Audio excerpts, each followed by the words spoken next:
Mais ce qu'a dit Mendel a été agressé par un profil particulier. Et il convient maintenant de s'interroger sur l'antisémitisme qu'on a en France.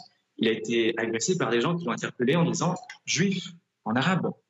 Et donc, au final, aujourd'hui, l'antisémitisme en France est issu tout simplement d'une grande partie de la communauté arabo-musulmane, mais qu'aujourd'hui, cet antisémitisme, c'est celui-là, c'est cet antisémitisme qui tue en France, c'est cet antisémitisme qu'on voit tous les samedis place de la République qui se termine à chaque fois par un vibrant Allahu Akbar. Frappons fort. Mais vous entendez Aurélien qui disait quand même l'islam, il y a quelque chose dans l'islam contre la religion juive. C'est pas non plus les musulmans qui ont fait 6 millions de morts donc pendant la période de la Shoah. Il y a un moment, il faut arrêter. C'est pas les musulmans qui ont tué justement tous ces juifs. Il faut le rappeler. Ça, c'est très important. Madame a dit que la Shoah est évidemment s'est passée en Europe, donc il n'y a plus de musulmans.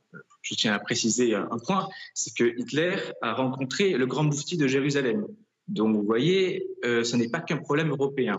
Et troisièmement, je tiens à rappeler que le pogrom qui s'est passé le jour du 7 octobre a été exercé par des musulmans. Alors c'est des musulmans fanatiques, vous pouvez mettre tous les qualificatifs, tous les adjectifs que vous voulez, mais ça reste des musulmans. Et on a tué des gens en disant « Adbah al-Yahoud ». Tuons les juifs, c'est ça qu'on a dit. Il faut rappeler aussi. Donc ça suffit de minimiser. Tenir de tels propos, non seulement c'est pas juste non plus, parce que ce que vous dites, je tiens quand même à vous rappeler un peu l'histoire, c'est que oui, c'est bien les musulmans aussi qui ont sauvé les juifs de la barbarie de Hitler. Oui, parce que je vous rappelle que le Maroc a sauvé les juifs justement de la barbarie de Hitler.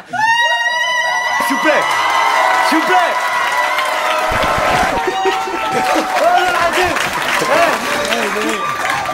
Je vous rappelle que les Turcs aussi ont sauvé les Juifs. Je ne vais pas refaire l'histoire. Vous savez, moi j'ai une grand-mère juive convertie à l'islam, donc je sais de quoi je parle. Et aujourd'hui, si je vous dis que je suis au carrefour de tout ce qui se passe, je suis très heureuse d'avoir cet héritage. Et oui, je suis pour l'union, et c'est pas du tout le monde merveilleux des bisounours. Sauf qu'il y a un moment, il faut qu'on redescende. Il y a un moment, il faut rechercher justement les vecteurs qui feront que, nous pourrons avancer, respecter aussi l'autre, se respecter les uns les autres et accepter l'autre.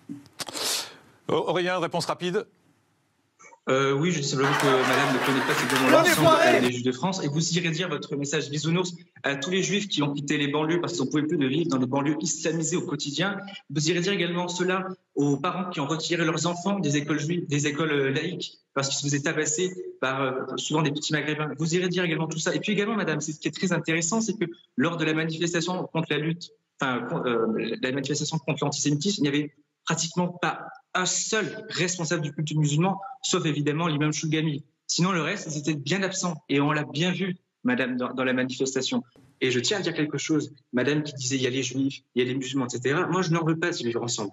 Je me fiche éperdument de vivre ensemble parce que, madame, entre vivre ensemble et vivre avec, il faut choisir. Cette aussi haine contre les musulmans de France qui aujourd'hui subissent aussi pareil à un autre niveau la même on va dire les mêmes exactions, donc que ça soit contre bref, etc. Je voudrais qu'Aurélien vous réponde. Aurélien, président du mouvement des étudiants juifs de France, je pense que vous ne pouvez être au fond que d'accord avec ce que dit Rachida Kaout, qui nous l'a dit, qui est musulmane, qui parle avec émotion. Ah non, pas du tout. Ou du moins, je suis peut-être d'accord dans l'idée, mais absolument pas d'accord dans ce qu'a dit madame la députée. Tout d'abord, je vais revenir sur un point, monsieur Morandini. Quand nous étions dans les pays musulmans, nous étions victimes de pogroms et nous étions soumis au statut de dhimmi. Donc, vous voyez, ça atteste bien historiquement que l'islam a un problème avec le monde juif. Et je dirais également un dernier point, c'est que je ne mettrai jamais, madame, jamais sur le même plan la situation des Juifs en France et les musulmans. Il n'y a pas d'islamophobie en France, il n'y a pas d'agression, on n'est pas du tout sur le même niveau. En France, depuis 20 ans, on assassine des Juifs, on n'assassine pas des musulmans. Donc il faut arrêter de mettre sur le même plan. Ça suffit, ce genre de construction sociale, de théorie fumeuse. Je ne peux plus les supporter.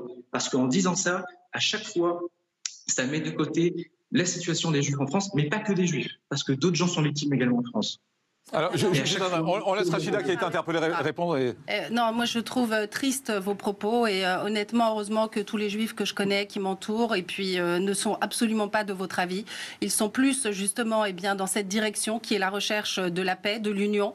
Il est temps aujourd'hui d'apaiser justement ce qui se passe en France, de réconcilier les communautés, cher jeune homme. Hein. Vous êtes l'avenir de la France.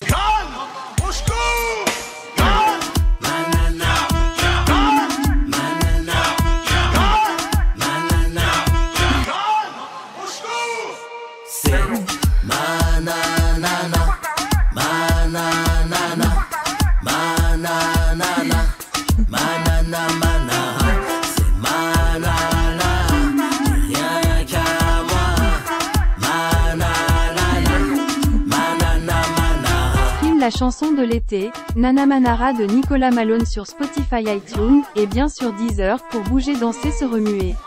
L'été sera chaud avec Nana Manara.